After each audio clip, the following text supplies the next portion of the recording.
आराम से। Thank you sir for calling me. हम अपनी जान के दुश्मन को अपनी जान कहते हैं, मोहब्बत की इसी मिट्टी को हिंदुस्तान कहते हैं, हिंदुस्तान कहते हैं। जो दुनिया में सुनाई दे उसे कहते हैं खामोशी, जो आंखों से दिखाई दे उसे तूफान कहते हैं।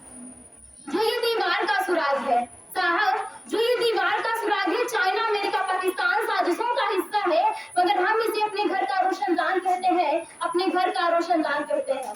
आदरणीय प्रधानाचार्य महोदय, शिक्षकगण और यहाँ उपस्थित सभी महानुभावों के सामने मैंने ऐसे कुछ कहा, देश प्रेम और राष्ट्र निर्माण के उपलक्ष्य में अपने कुछ विचार आप सभी के साथ साझा करना चाहूंगी। आजादी, आजादी का असली मतलब वही समझ सकता है जिसने कभी गुलामी की हो। हम सौभाग्यशाली हैं कि हमने स्वतंत्र भारत में जन्म लिया।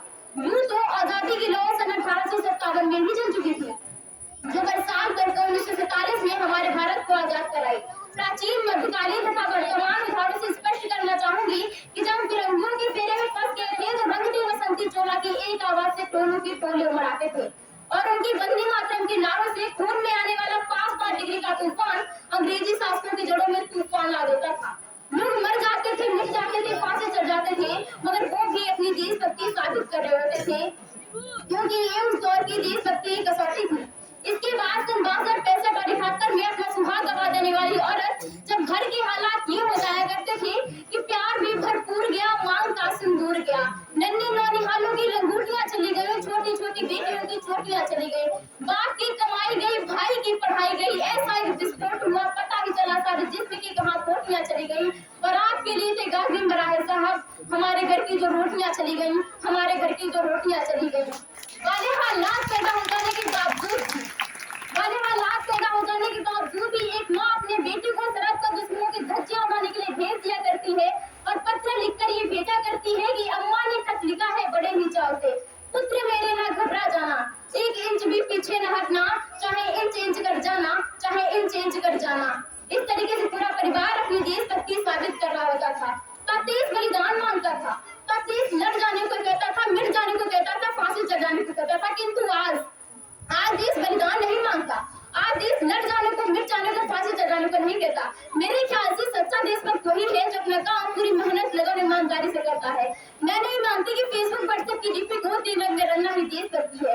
यदि आप कहेंगे कि साथ में हाथ में 2 बार तिरंगा ले लेना देशभक्ति है, मैं पूछना चाहूंगी, फुटपाथ पर ट्रैफिक की छांव में नंगी पांव जब एक बच्चा तिरंगा बेच रहा होता है तो क्या इसे आप उसकी देशभक्ति कहेंगे? जी नहीं, ये उसकी देशभक्ति नहीं, उसके पेट की भूखी शक्ति है जो ऐसा करने पर मजबूर करती है, क्योंकि न वो मस्जिदों को जानते हैं, न वो शिवालयों को जानते हैं। जो पेट के भूखे होते हैं ना, वो सिर्फ भोजन के निवालों को जानते हैं, वो सिर्फ भोजन के निवालों को जानते हैं। अपने परिवार, अपने समाज, अपने देश के लिए समर्पण का भाव है देशभक्ति। हर देशद्रोही के जीवन में आने वाला तूफान है हमारी सच्ची देशभक्ति, ताकि हर देशद्रोही ये समझ सके कि अगर तू परिंदा है तो ये आसमान तेरा है, अगर तू दरिंदा है तो ये शमशान तेरा है, भाईचारे से रहना है तो रहे इस जमीन पर, नहीं तो एक कब्र भी तेरी और एक कब्रिस्तान तेरा है और एक कब्रिस्तान तेरा है। लेकिन एक देशद्रोही से ज्यादा देशभक्ति तब हाथ होती है जब एक बेटा अपने बूढ़े माँ बाप को वृद्धाश्रम के चौखट पर छोड़ आता है। तरह उठती है वो देशभक्ति जब हम मुसीबत में फंसे लोगों की जान बचाने से ज्यादा सेल्फी लेकर अपने लाइफ बढ़ाने में लगे रहते हैं।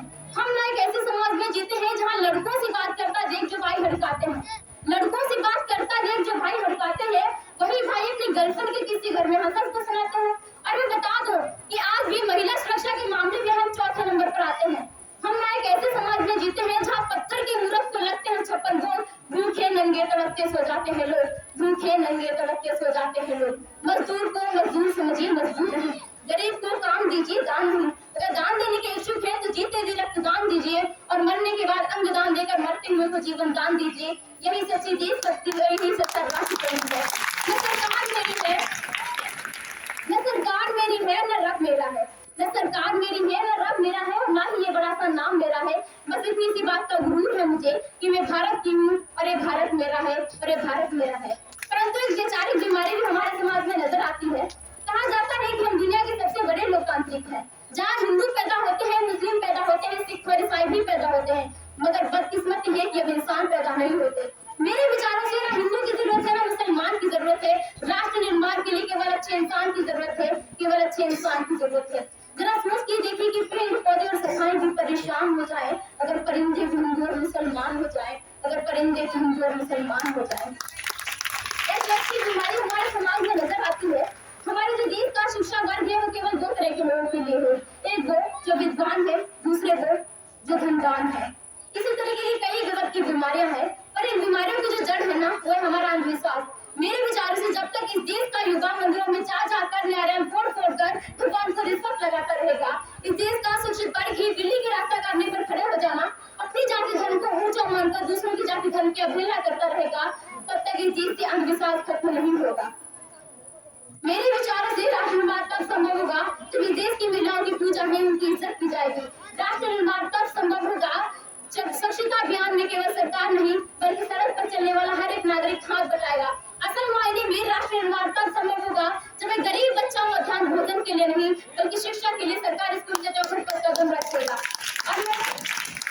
और मैं सैल्यूट करना चाहूंगी इस देश के हर एक जवान को, इस देश के पुलिस प्रशासन और किसान को, जिसके बिना राष्ट्र निर्माण की कल्पना करना भी असंभव सा लगता है। और मैं भारत की बेटियां जी कहना चाहूंगी कि राष्ट्र निर्माण तब संभव होगा जब आप, मैं, हम सब मिलकर प्रयास करेंगे, क्योंकि हमारे देश की जिम्मेदारी नहीं है हमें आगे ले जाने की, बल्कि हमारी जिम्मेदारी है अपने देश को आगे ले जाने की, अपने राष्ट्र को आगे ले जाने की, अपने वतन को आगे ले जाने की। तो अंत में मैं बस यही कहना चाहूंगी कि हमारा हिंदुस्तान महान था, महान है, महान रहेगा। हमारा हिंदुस्तान महान था, महान है, महान रहेगा।